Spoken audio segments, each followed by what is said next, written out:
दोस्तों नमस्कार। आज का एडिटोरियल का टॉपिक है द इनविजिबल टैक्स। ये आर्थिक मामलों से संबंधित है और ख़ास करके जो है ये महंगाई से संबंधित है कि महंगाई कितनी बढ़ रही है। और जो इसका एडिटोरियल का जो हेडलाइन है उसका नाम है इनविजिबल टैक्स। इनविजिबल यानी कि अदृश्य, और टैक्स तो जानते हैं कर होता है। Emergent action is needed to rein in inflation as people face income losses, medical costs. यानी कि इमरजेंट एक्शन, इमरजेंट का मतलब क्या होता है? इमरजेंट के कई सारे मतलब हो सकते हैं, ठीक है ना। एक तो उभरता हुआ, सामने आता हुआ, एक जो है आपका कह सकते हैं अप्रत्याशित के रूप में, सडन कोई चीज़ अचानक जो होता है, और एक जो होता है अर्जेंट, तत्काल। तो यहाँ पर जो है तत्काल कार्रवाई की ज़रूरत है किस चीज़ के लिए, ठीक है ना। तत्काल कदम उठाने की ज़रूरत है किस लिए? To rein in. Rein in का मतलब होता है लगाम लगाने के लिए। इन्फ्लेशन का मतलब जो है, अगर आप आर्थिक शब्दों को अगर यूज़ करेंगे तो उसका मतलब जो है वो मुद्रास्फीति होता है। लेकिन अगर सिंपल वर्ड में अगर, या सिंपल मतलब आसान शब्दों में अगर समझें तो इसका मतलब महंगाई होता है। तो ये जो मुद्रास्फीति में लगाम लगाने के लिए जो है तत्काल कदम उठाने की ज़रूरत है। क्योंकि क्योंकि लोग जो हैं वो क्या कर रहे हैं, फेस कर रहे हैं, सामना कर रहे हैं किस चीज़ का? इनकम लॉसेस का, यानी कि आय को लेकर जो उनको नुकसान हो रहा है उसको लेकर, और मेडिकल कॉस्ट, क्योंकि ये जो कोरोना की वजह से जो है मेडिकल कॉस्ट ऑटोमेटिकली वो ऊपर चला गया है। तो सभी लोग को मेडिकल कॉस्ट का सामना करना पड़ रहा है, इनकम लॉसेस का सामना करना पड़ रहा है। आपका जो है जो रोजगार से संबंधित जो है हानि जो हो रही है, नुकसान जो हो रहा है, उसका सामना करना पड़ रहा है। तो ये सारे चीज़ जो सामना करना पड़ रहा है, और इसमें अगर आप इन्फ्लेशन अगर मतलब कि और ज़्यादा अगर बढ़ने लगे, यानी कि महंगाई बढ़ने लगे, तो और ज़्यादा मतलब कि मुश्किल हो जाएगी हालात। तो वही चीज़ कर रहा है कि इमरजेंट एक्शन की ज़रूरत है, ठीक है ना, यानी कि तत्काल अर्जेंट एक्शन की ज़रूरत है लगाम लगाने के लिए किस चीज़ में? इन्फ्लेशन में, ठीक है। आगे बढ़ते हैं। The pandemic second wave may have subsided but hopes of a smooth rebound in the economy in tandem with easing restrictions remain muddled with the inflation numbers for may compounding the problem. यहाँ तक ये sentence है, इसको समझते हैं। ये जो pandemic है, महामारी का जो दूसरी लहर है, मे हैव सबसाइडेड, वो भले थम गई हो, ठीक है ना, लेकिन मतलब एक संभावना है यहाँ पर, ठीक है। मे हैव सबसाइडेड, ये जो है भले थम गई हो, कम हो गई हो दूसरी लहर, लेकिन जो होप्स है, उम्मीद जो है, ऑफ ए स्मूथ रिबाउंड, एक सुचारू रूप से फिर से उछाल आने की, किसमें? इकोनॉमी में, अर्थव्यवस्था में। इन टेंडम विथ मतलब कि इसके बाद एक, मतलब एक के बाद एक, यानी कि साथ साथ कह सकते हैं। तो इन टेंडम विथ ईजिंग रेस्ट्रिक्शंस, यानी कि रेस्ट्रिक्शंस में, यानी कि पाबंदियों जो है, या आप कह सकते हैं जो प्रतिबंधों में ढील दिए जाने के साथ, या प्रतिबंधों में कमी किए जाने के साथ साथ जो है इकोनॉमी में स्मूथ रिबाउंड का जो हॉप्स है, यानी कि फिर से उछाल आने की जो उम्मीदें हैं सुचारू रूप से, ठीक है ना। रिमेन मडल, वो जो है धुंधली है, मतलब कि वो स्पष्ट नहीं है। With the inflation numbers for May, जिसमें जो है जो इन्फ्लेशन नंबर्स जो आए हैं, यानी कि महंगाई के जो आंकड़े आए हैं मई के लिए, कंपाउंडिंग द प्रॉब्लम, इस समस्या को और बढ़ा रही है। कंपाउंड मतलब कोई चीज़ को और बढ़ाना, तो compounding the problem. The soaring pace of rising prices, ये जो बढ़ती हुई कीमत है ना, उसका तेज गति, ठीक है ना, यानी कि द सोअरिंग मतलब तेज होना, ठीक है ना। The soaring pace of rising prices, यानी कि जो राइजिंग प्राइसेस है, यानी कि बढ़ती हुई जो कीमतें हैं, बोथ रिटेल एंड होलसेल, यानी कि खुदरा में भी और थोक में भी, ठीक है। तो दोनों में जो, दोनों मूल्यों में जो बढ़ती हुई जो मूल्य है, उसमें एक तेज गति का आना। इन द मंथ, एक ऐसे मंथ में जिसमें देखा गया, क्या देखा गया था? Wide spread lockdown like restrictions, यानी कि एक व्यापक लॉकडाउन जैसे जो रेस्ट्रिक्शंस लगाए जाते हैं वो देखी गई उस मंथ में। Has come as a negative surprise, ये जो है एक नकारात्मक आश्चर्यजनक चीज़ के रूप में सामने आया है, एक नेगेटिव सरप्राइज के रूप में सामने आया है। Inflation based on the wholesale price index is reckoned to have hit a 25-year record of nearly 13%, while retail inflation touched a 6-month high of 6.3%। ठीक है, यहाँ तक है।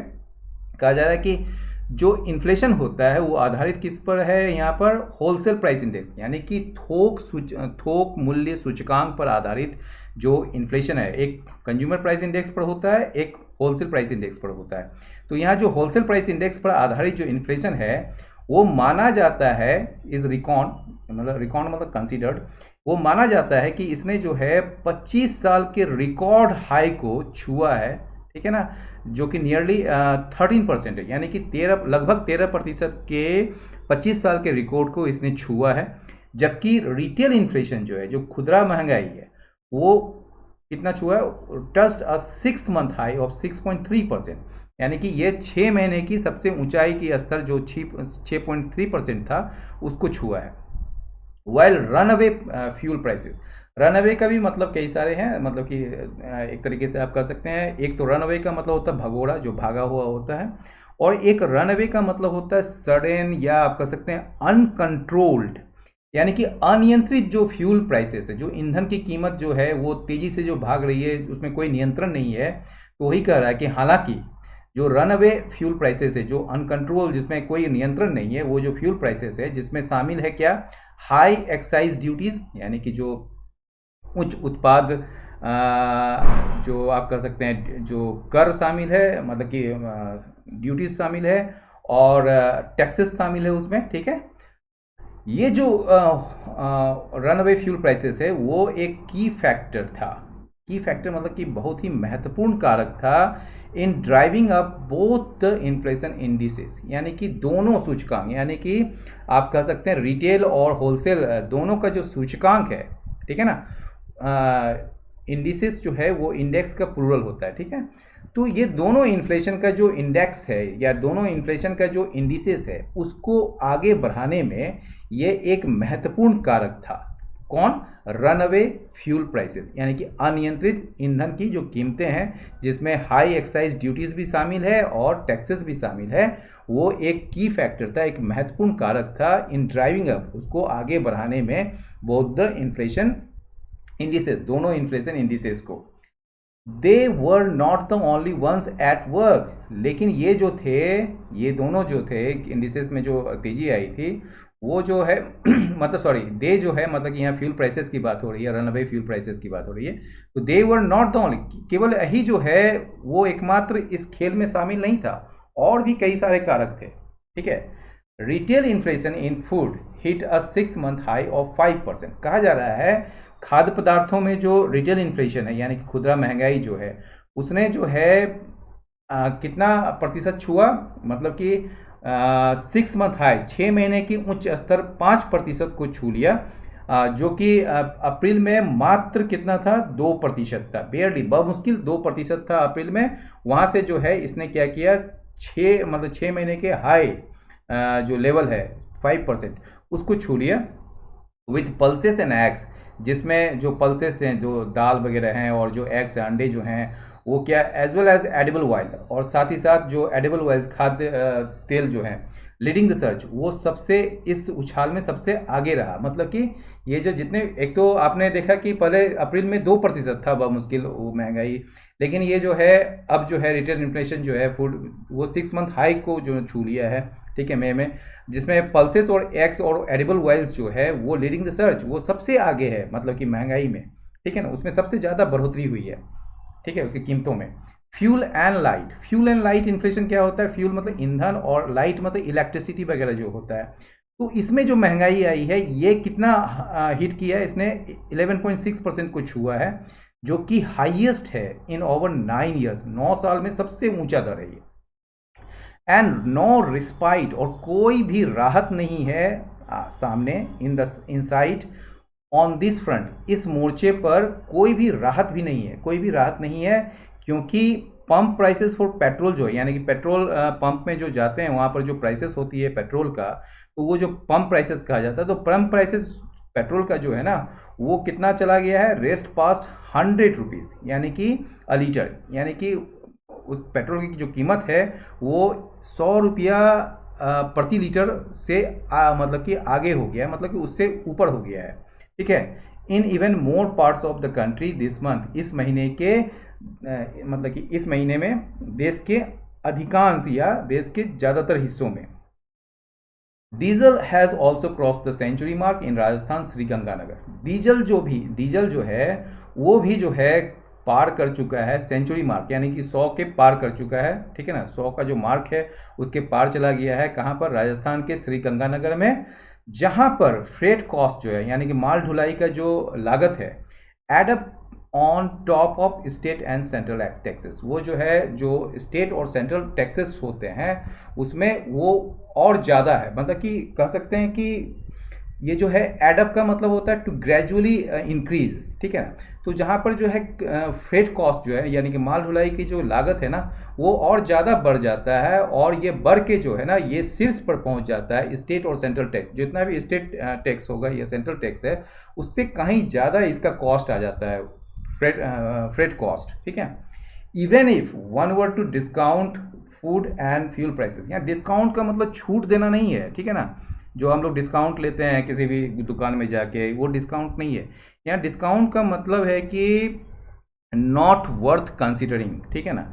मतलब इतना भी इसका महत्व नहीं है कि इस पर कोई विचार किया जाए।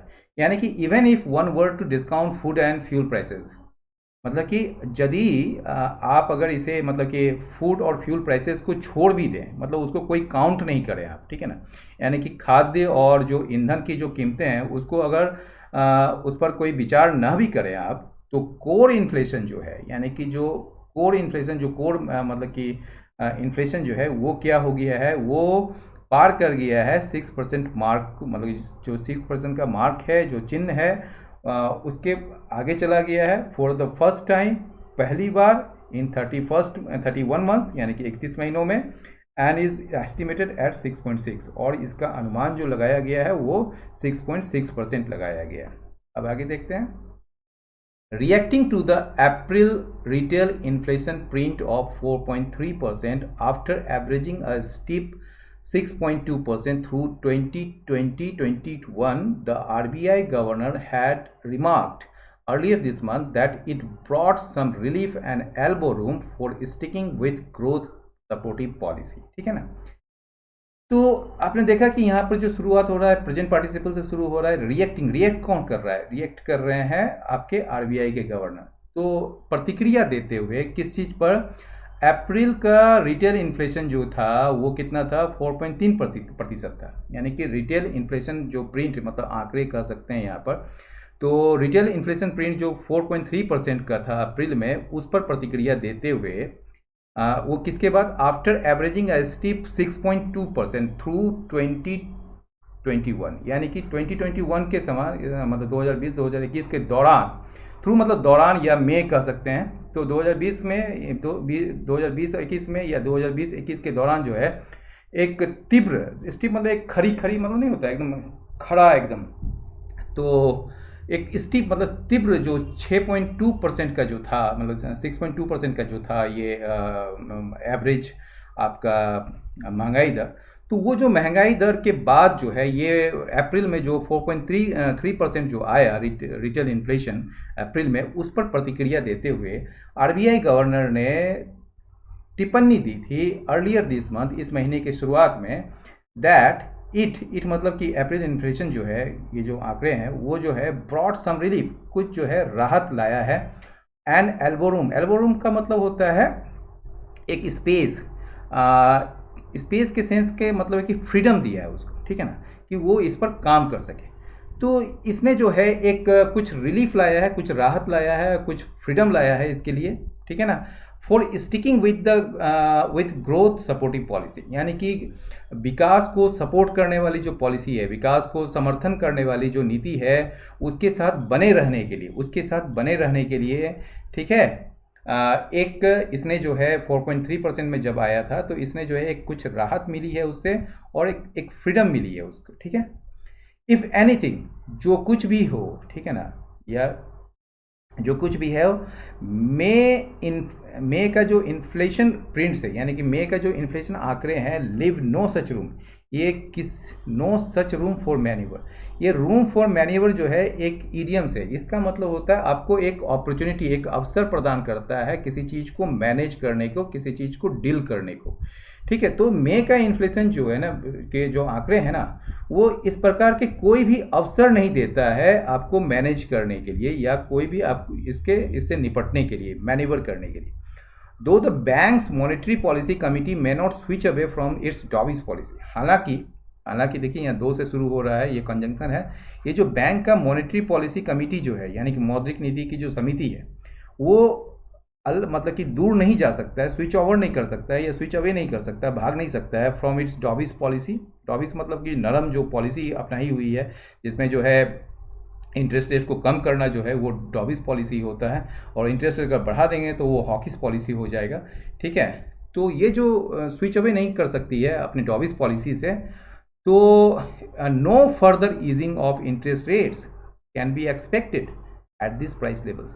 तो हालांकि आप बैंक जो है, बैंक का जो मॉनेटरी पॉलिसी कमिटी जो है, वो इस डॉविस पॉलिसी से दूर नहीं जा सकती है, लेकिन कोई भी मतलब कि क्या कहेंगे, फर्दर ईजिंग मतलब कि और ज़्यादा ढील देना या और ज़्यादा कमी करना इंटरेस्ट रेट्स में, ठीक है ना, यानी कि ब्याज दर में और ज़्यादा कमी जो है वो नहीं एक्सपेक्ट की जा सकती है, उम्मीद नहीं की जा सकती है इस प्राइस लेवल्स पर। ठीक है ना, ये जो अभी जो प्राइस लेवल्स है, जो मूल्य स्तर है, इन मूल्य स्तरों पर जो है ऐसा कोई भी इंटरेस्ट रेट्स को ईज करने का कोई भी प्लान जो है वो नहीं एक्सपेक्ट की जा सकती है। Most economist expect inflation to remain higher than the average 5.1% estimated by the central bank for this year. अधिकांश अर्थशास्त्री को उम्मीद है, एक्सपेक्ट कर रहे हैं कि इन्फ्लेशन जो, महंगाई जो है वो बनी रहेगी, मतलब अधिक बनी रहेगी than the average 5.1% estimated by the central bank for this year. इस साल जो है सेंट्रल बैंक के द्वारा जो अनुमानित की गई थी औसत रूप से 5.1% इन्फ्लेशन का, उससे ज़्यादा बनी रहेगी, ऐसा अधिकांश अर्थशास्त्रियों का मानना है। ठीक है ना, या उम्मीद है उन्हें कि इन्फ्लेशन जो है वो हाइयर बनी रहेगी देन द एवरेज 5.1%, यानी कि जो एवरेज 5.1% है उससे ज़्यादा बनी रहेगी, जो कि एस्टिमेट किया गया था सेंट्रल बैंक के द्वारा इस साल। If the government wants the RBI to persist with its accommodative approach to facilitate growth, ये accommodative approach समझिए क्या होता है। accommodative approach जो होता है ना, वो ऐसा approach होता है जिसमें जो है RBI क्या करती है कि उसमें इंटरेस्ट रेट को कम करती है, जिससे जो है पैसे जो हैं वो मार्केट में आ सके। एकोमोडेटिव का मतलब जो होता है, मतलब कि एडजस्ट करना। जैसे आपको जो है अपने घर में एकोमोडेटिव होना चाहिए, कोई बहुत कुछ जो है कॉम्प्रोमाइज़ करने की सेंस में होता है, मतलब आप अपने कुछ फ्रीडम को त्यागते हैं, दूसरे के चीज़ों को सुनते हैं, तो ये जो है एकोमोडेटिव एक एटीट्यूड होता है। ठीक है ना, तो उसी तरह जो है ये आरबीआई का एक एकोमोडेटिव स्टैंस है, अप्रोच है ग्रोथ को फैसिलिटेट करने का, ग्रोथ को आगे बढ़ाने का।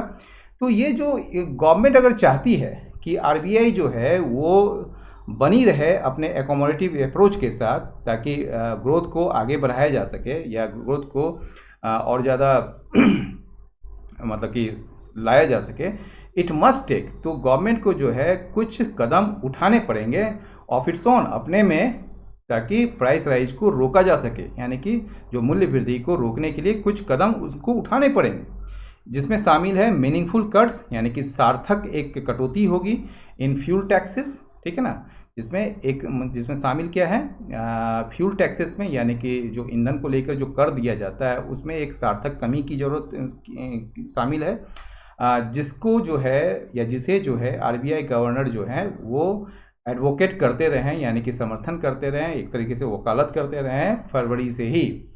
सो फार अब तक it has only obfuscated the issue with arguments ranging from the state should cut tax first to let's bring petroleum products under GST, and the latest claim by the petroleum minister, who admitted that the prices are problematic but the government is saving money to spend on welfare schemes and buying vaccines। ये बड़ा वाक्य है लेकिन बड़ा आसान है, इसको आप धीरे धीरे समझिए इस तरह से। अब तक जो है इट मतलब कि जो सेंट्रल गवर्नमेंट है उसने क्या किया, ऑफस्केट किया है। ऑफस्केट का मतलब क्या किया है, मतलब उलझा देना, कोई चीज़ को जो है ना और ज़्यादा प्रॉब्लमेटिक कर देना। तो इसने जो है उलझा दिया है इस मामले को, कैसे, अपने तर्क से। ये तर्क क्या दे रहे हैं, रेंजिंग फ्रॉम, यानी कि ये तर्क है कहाँ से कहाँ तक, कि स्टेट्स को जो है पहले टैक्स को कट करना चाहिए, यानी कि सबसे पहले स्टेट को अपना टैक्स को कट करना चाहिए। और एक आर्ग्यूमेंट है, let's bring petroleum products under GST, यानी कि जीएसटी के तहत जो है पेट्रोलियम प्रोडक्ट्स को लाया जाना चाहिए। तो ये इस प्रकार के जो तर्क हैं, यानी कि स्टेट को जो है टैक्स कम करनी चाहिए से लेकर जीएसटी के तहत पेट्रोलियम प्रोडक्ट्स को लाया जाना चाहिए, इस टाइप के आर्ग्यूमेंट से जो है ये इस मामले को जो है और ज़्यादा उलझा दिया है, ठीक है ना। मतलब कि सेंट्रल गवर्नमेंट जो है इसको और ज़्यादा उलझा दिया है। और जो लेटेस्ट क्लेम, मतलब कि अभी जो नवीनतम जो दावे किए गए हैं पेट्रोलियम मिनिस्टर के द्वारा, जिसने स्वीकार किया है कि प्राइसेस जो हैं वो प्रॉब्लमेटिक है, यानी कि समस्या देने वाली है, ठीक है ना, यानी कि समस्याग्रस्त है, एक तरीके से admitted the prices are problematic but the government, लेकिन सरकार जो है वो मनी को सेव कर रही है, यानी कि पैसे को बचा रही है to spend on welfare schemes, यानी कि जो कल्याणकारी योजनाओं में खर्च करने के लिए मनी को वो बचा रही है और क्या कर रही है, और वैक्सीन को खरीद रही है। तो ये उनका दावा है या ये उनका तर्क है, ठीक है, सरकार का, जो कि पेट्रोलियम मिनिस्टर के थ्रू ये चीज़ आया है। For a population already reeling from job and income losses and higher medical costs since the pandemic's onset, the persistently high inflation is untenable.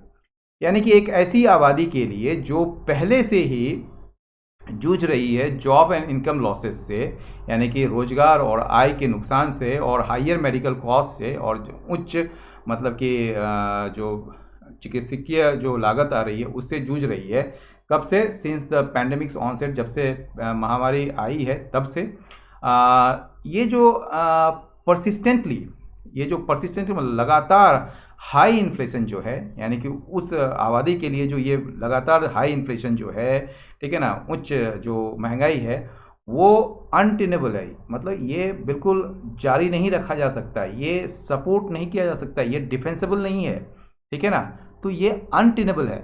No welfare scheme, कोई भी कल्याणकारी योजना जो है can offset it's disproportionately adverse impact on the poor, कोई भी जो मतलब कि कल्याणकारी योजना जो है गरीबों पर जो इसका मतलब कि डिसप्रोपोर्शनेटली, मतलब कि एक तरीके से मतलब असमान जो प्रतिकूल जो प्रभाव पड़ेगा गरीबों पर, उसकी भरपाई नहीं कर सकता है कोई भी वेलफेयर स्कीम। तो दोस्तों अपनी राय दे सकते हैं तो दीजिए, लाइक कर सकते हैं तो कीजिए।